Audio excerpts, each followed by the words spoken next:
नागपूरमध्ये भाजप महिला मोर्चानं कॅन्डल मार्च काढलेला आहे। कोलकात्यातल्या घटनेचा भाजप महिला मोर्चाकडून निषेध व्यक्त करण्यात येतोय।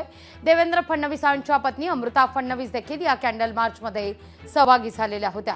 नागपूरच्या महाल परिसरातील बडकस चौकात या कॅन्डल मार्चचं आयोजन करण्यात आलेलं होतं।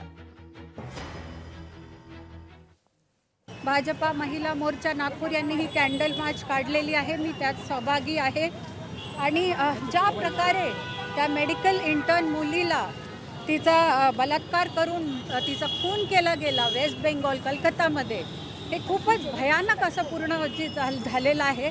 त्याविरुद्ध आहोत आम्ही आणि त्या व्यतिरिक्त प्रशासन तेवढा टाईटली उभं नाही आहे। लोकांनी जे सगळे प्रूफ्स होते, पुरावे होते, ते पण गायब केले। हॉस्पिटलला पूर्ण त्याच्यावर जाऊन आणि वॅन्डलाइज करून हॉस्पिटलमधनं प्रूफ गायब केले। कारावास ही खूपच छोटी गोष्ट आहे, त्यांना फाशीची शिक्षा झाली पाहिजे। लोकशाही मराठी ऐका, पहा, जागरूक रहा।